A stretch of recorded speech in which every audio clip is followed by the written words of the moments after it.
What's going on, everyone? Welcome to another edition of the Six Gaming Podcast.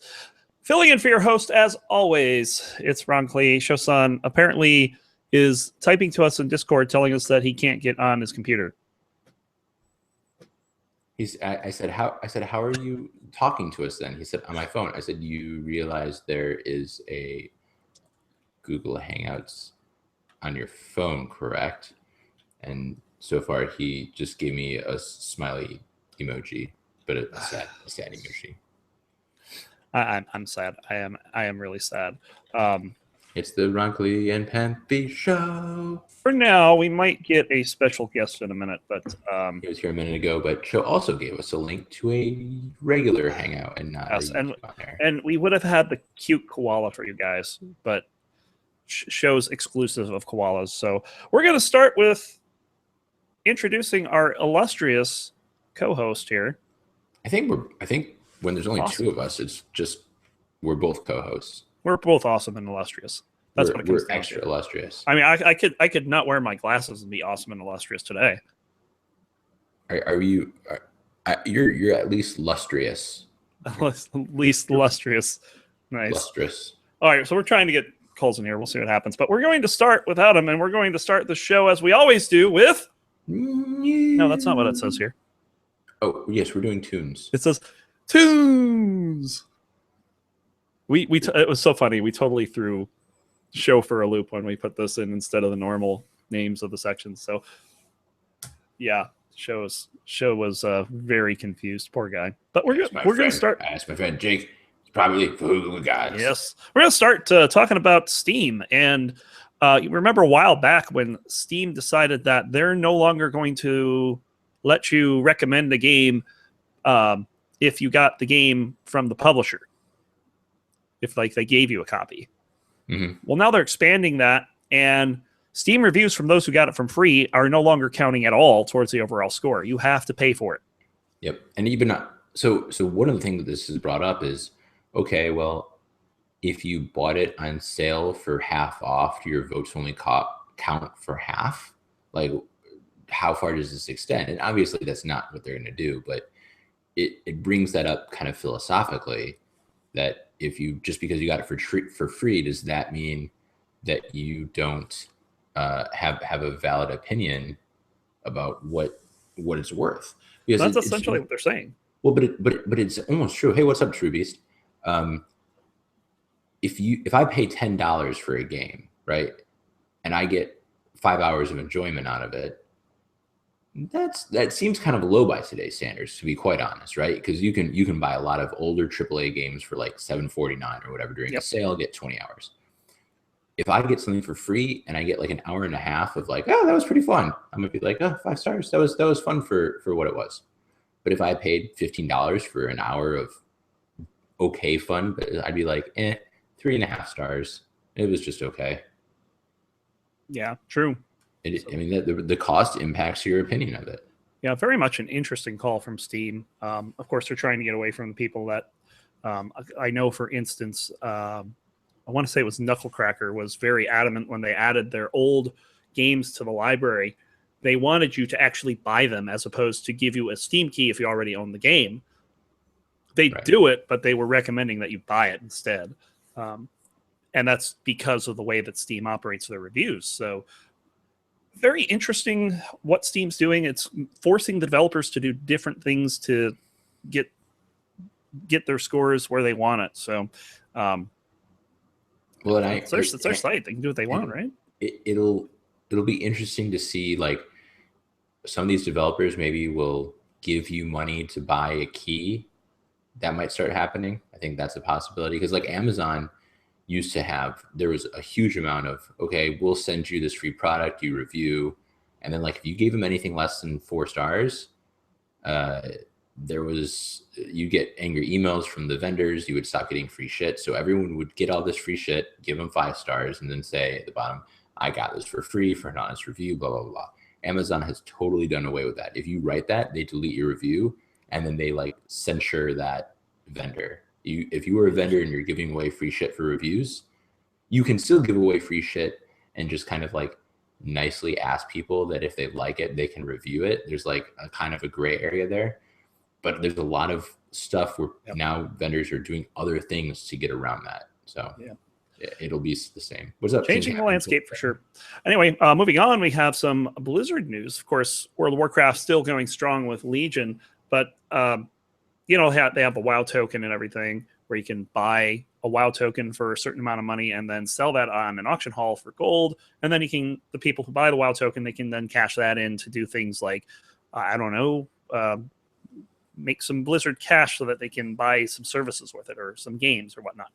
Thank you, Blizzard, for Overwatch. Yeah, right. But people are still trying to find a way to make a fast buck off this game. So some of the top guilds in World of Warcraft are trading these dungeon runs, the high mythic plus dungeons that net you really good gear. They're trading that for cash, and Blizzard has cracked down on this, and they're now banning these players. Yeah, and I'm curious because I haven't gone back and read the terms of service. My guess is there's some kind of clause in there that says you may not sell any part of our service for money as commerce on your own, right? Like you must use their system of whatever commerce exists. If you were selling runs for gold and then turning that gold into Blizzard cash and then like whatever, using it to buy game time for your guild or whatever the hell, that's probably okay. I don't know for sure. I haven't checked, so don't take that as a allowance to do that if you do. But I think they'd be okay with it. What they don't want is money that's kind of like within, if their players spending money, they don't want that leaving their control, their ecosystem, which is totally their prerogative for their product. Indeed, that's perfectly fine selling like gold, I'm not selling gold, but selling the service for gold. Right. It probably is okay. I don't think that they crack down on that because that's an in-game transaction. Right. If you pay someone 100,000 gold to do something, that's fine. Whatever. Yeah, you can just do, and they probably don't care if you take someone on a carry for free. But when you're paying someone real money as a service in the game, I think and it's the reason why selling gold was a problem for them, because that was money leaving their control. Yep. And they're a business, so I don't blame them whatsoever. Yep. And of course, recently we had the Nintendo release the Switch and all the great stuff that comes with it. We had talked last week about the covers that they were trying to make for it. And this week they're saying that there's reports that have been coming out that the docks that they make for the touch screens are scratching those screens when you plug them in. Yep. And like the common rebuttal to that as well, don't slam it into the whatever it is, the port. But Nintendo's like really skeptical about this. They don't think this is a real thing. There's been a lot of reports of it. Now, a lot of people think that Nintendo behind the scenes thinks this is a real thing because a bunch of the docs were not available on the website.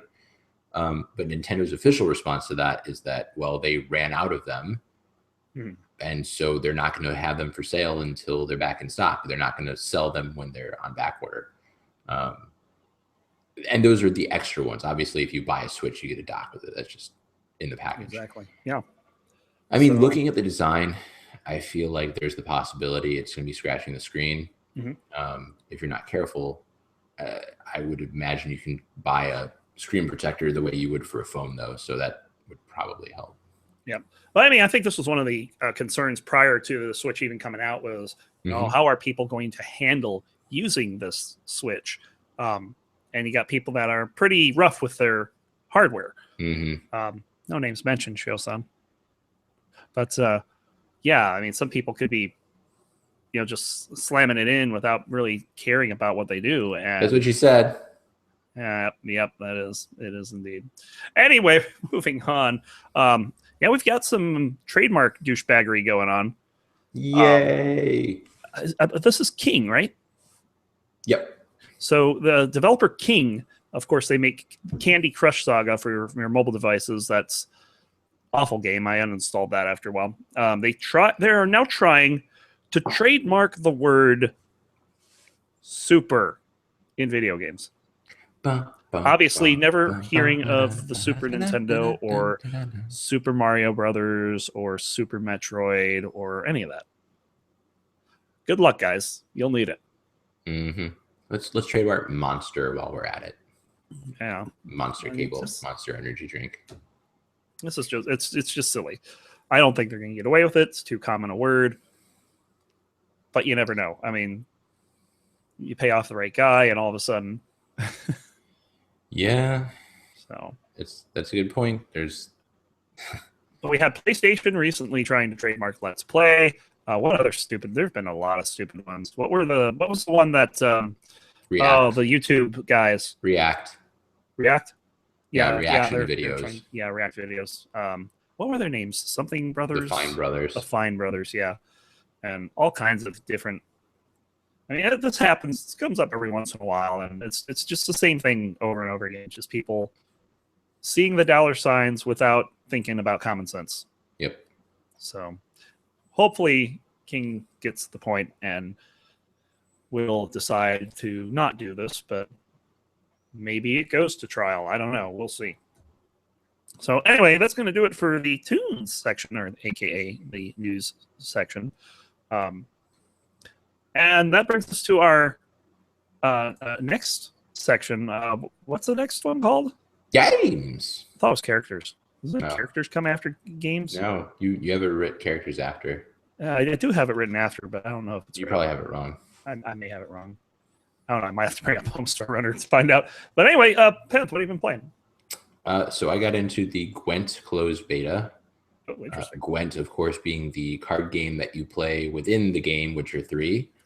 I rather enjoy it. So when I played Final Fantasy VIII, there's a game within that game called Triple Triad. Yep. And that game is sort of like two-dimensional war, if that's a thing.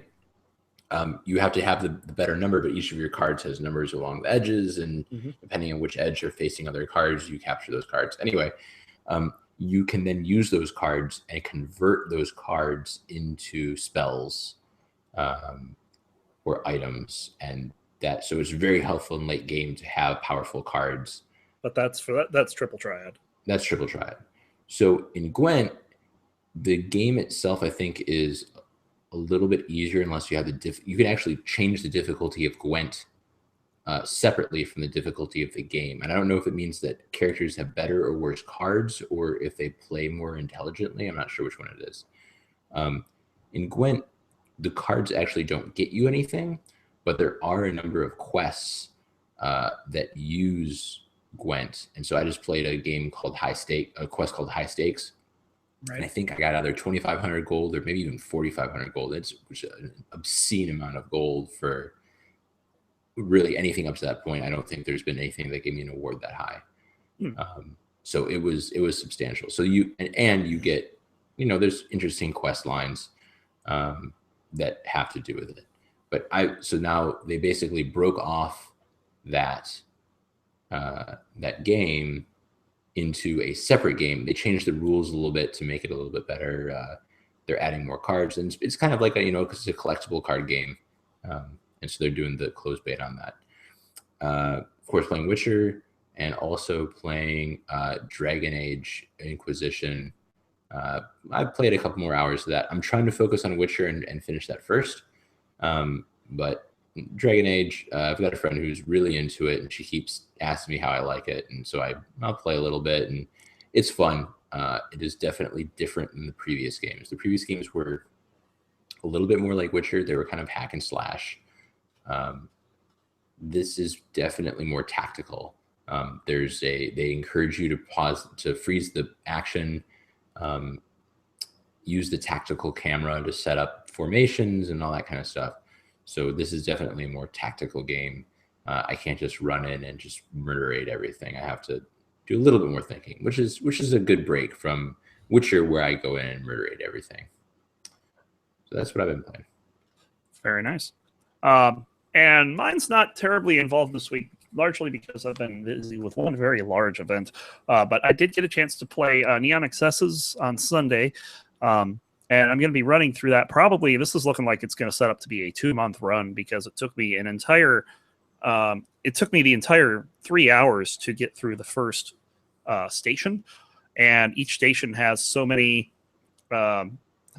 It's got a few challenges that you need to do.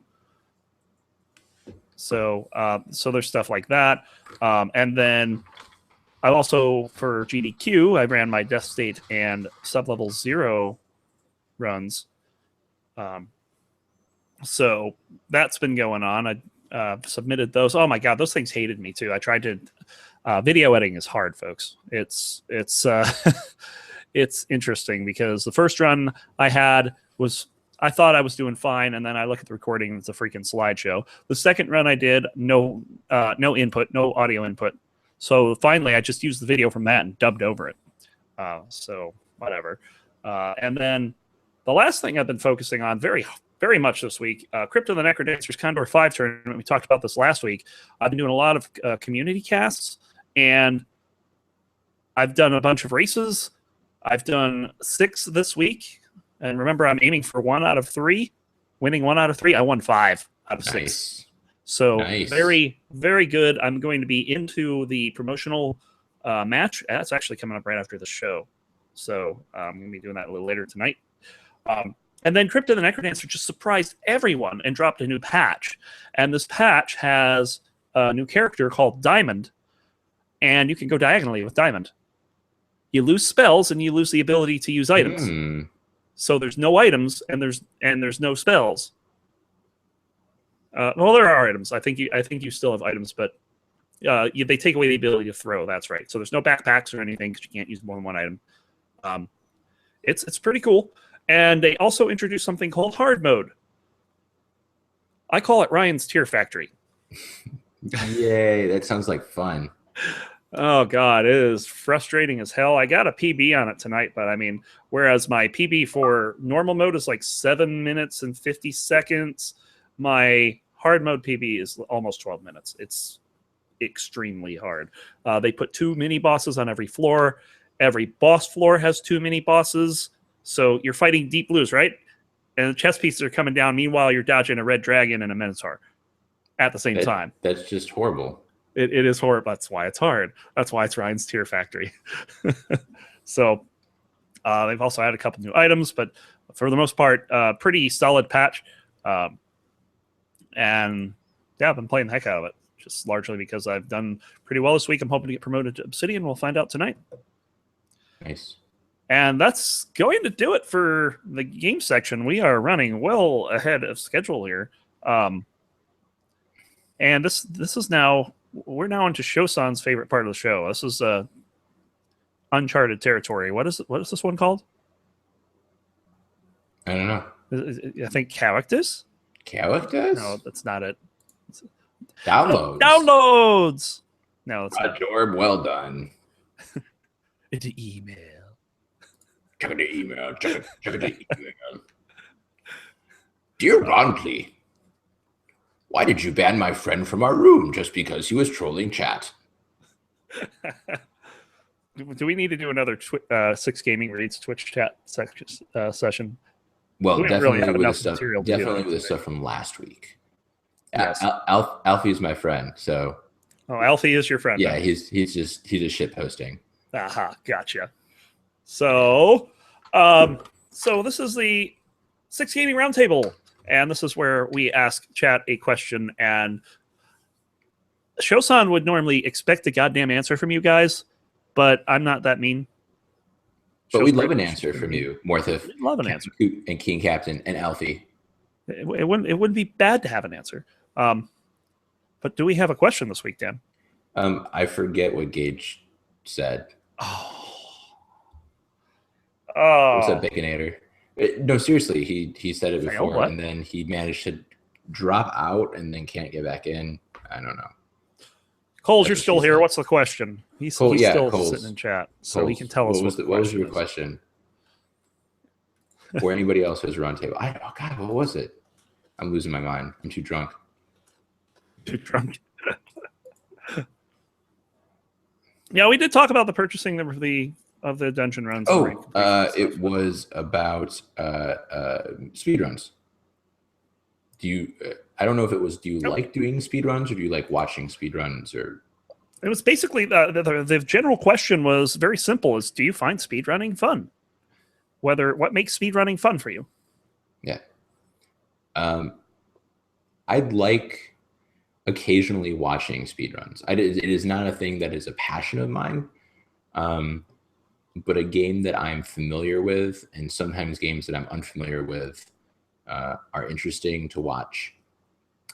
I don't know if I'm super into watching speedruns where they exploit stuff. Yeah, like obviously some speedruns are crap, glitching through walls to make time. Portal, That is anyone? well, sure. Any percent speedruns are interesting in a technical way. I prefer speedruns that require the skill of being able to play the game and having the knowledge of the game as it was intended. Like watching the Undertale speedrun at the end of GDQ or AGDQ was cool, from the skill perspective of a lot of those things are frame perfect, second perfect. Like if he screwed it up, then he soft locks the game and the run's over. Like that, there's certainly a lot of skill involved in that, but it's not something about it's a different kind of speedrun. And obviously it's called any percent. It's a different category of speedrun than speedruns that are done to the rules. But knowing exactly how the game can be played pixel perfect to the intended way, I think is a more interesting speedrun, but they are much longer. And so they're less interesting Well, to they can people be. who, yes, usually. Like I'm submitting a speedrun for GDQ that's as the game is intended, and it's 5 minutes 21 seconds for the world record. Right. What was that for? That's for Death State. Yeah.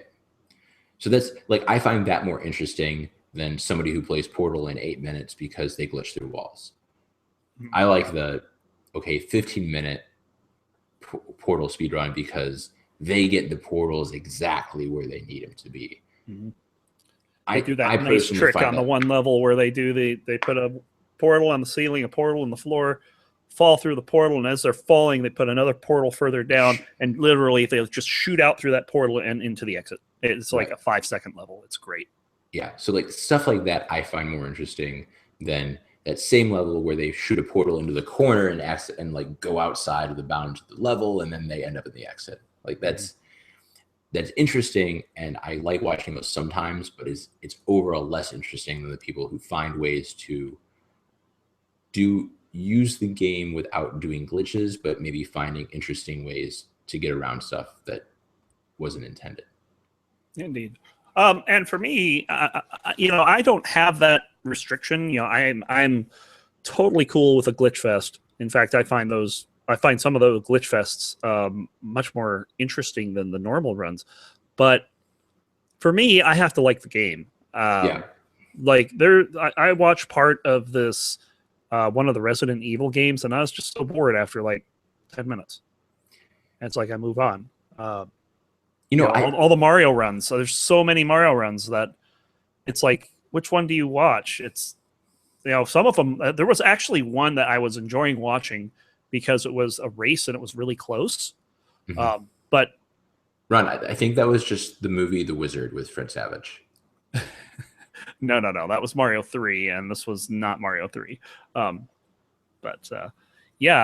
Alfie says there's a new Doom run that has a 23-minute run. I think part of it is like a glitchy run that's very short is interesting to watch from a technical perspective. A run that's over about 10 minutes that is just running the game very quickly becomes less interesting because you're like, okay, this is taking a while. Yeah. That gets a little bit monotonous for me. Yeah. But yeah, half floors, missing walls. There was a Mario run that I watched where the guy explains what he's doing step by step. And that one I found to be exceptionally interesting because it's not just like, okay, I'm going to glitch this. He's like teaching you how to glitch it. He's like, I'm walking to this pixel exactly because it stores something in the memory. And then I'm going to hit this block. And not pick up this thing, but then I'm going to go back and pick up the thing after 5 steps because that stores a different thing in a certain memory slot. And when I click this block, it's going to create a vine when really it normally creates something else. Like when they're explaining what they're doing, and it's less of a speed run and more of a, more of an exhibition. Yeah, like that I find to be a little bit more interesting. Yeah. But yeah, I mean, me personally, it's like this kind of speedruns I find interesting, like are mostly the games I play, but I mean, you look at the Portal speedrun, and I don't particularly enjoy watching that because all you're watching is the guy outside the level. You have no idea what they're doing. There was a Batman one that was like that at GDQ. Mm-hmm. But the ones that like have some light glitches I'm okay with those. Yeah. Yeah, Alfie asked how people find that stuff, and I think some of it is they actually either they decompile the code and look for stuff, or sometimes the people who really want to do this stuff, there's certain things on a lot of games that they kind of know. Like I remember even in Tomb Raider 3, I think there was like a motocross track in the garden, and to get into it, you're supposed to get the key by like you pull a lever and then you have a timer and you have to go pick up the key by swimming in your aquarium. And it's a cool little secret hidden level in her mansion. Right. But you can also like stand really close to a wall and crouch down and turn, and like you clip into the wall a little bit. And then when you stand up, the game notices you're clipping into a wall and puts you on top of the wall. And now you just jump off the other side of the wall. Yeah. And that kind of thing is true in a lot of games. There's a lot of games where corners do weird things because of geometry. So people who are looking for glitches to do speedruns investigate how corners behave when you hit them with weapons, or when you get really close, or when you try to drive at them with cars, or whatever it is. Yeah, really cool. I think that's all that I have. You got anything to add to that? No, I mean, I think speedruns are a cool part of gaming. Yeah, they definitely have their place for sure. Yep. And GDQ is a really great showcase for them. So I'm glad that there's a specific event for them. There are actually other events too. There's like a local California one. There's a scrubathon. There's all kinds of different I didn't even know events, and a lot of them are hosted by the same people that do GDQ, but they're smaller events, and it's a good way to get into speedrunning too. So I think Speedrun Demos forums is where they all get together, and there's just a whole list of speedrun events. I've got a backlog of about 1,000 games. I'm obviously, that's hyperbole, but I have quite a lot of game backlog. So becoming awesome at one game is not really ready in the roundhouse for right now. Well, I mean, coming from somebody, I mean, I've got two games that I have some world record runs in, and it's not like that's my main. Those aren't my main games. Sublevel 0, I find a lot of fun. Death State, I find a lot of fun. I still play the hell out of Crypt of Necrodancer. I still play my other 6th degree games. Yep. I still play other. I go through my Steam library every Wednesday, stuff like that. So I try to. I try not to stick with one game because I tend to get burned out when I do that. Yeah. So yeah, so that pretty much wraps up my side of this discussion here. Unless you have anything to add. I got nothing. We got through it. Yeah, I think having Show here just distracts us, and yeah, Shosan's an extremely distracting individual because he's always angry and throwing controllers and talking about how he's taking pain medication, but yet he's sitting there drinking a beer. I really need Show to throw his Switch, like the whole thing, not just the controller part, like throw the whole Switch, forgetting that the whole thing. Yeah. Oh, I don't want to see it. I don't want to hear about the aftermath of that. That'd be terrible. So I was playing Zelda and I threw my Switch. He would do that too. Anyway, we're going to go ahead and wrap up this really short show this week. Dan, any parting words? I want to shout out to Alfie because Ron muted you. Don't mute Alfie because he's cool. I can mute him again. No, and he and his daughter had a birthday today. I'm not actually sure if it was her actual birthday today, but she had a birthday party today, and they had really good cake and donuts and pizza. The cake is a lie. It was not a lie because I ate it with my mouth. You're a lie. Yeah. And yeah, that's about it, I think. Yep, I'm going to continue getting drunk because it is a holiday where you are obligated to get drunk. I would not be able to participate in that religion. No drinking for me. You were clear. Oh, thank you. You were clearly drinking earlier.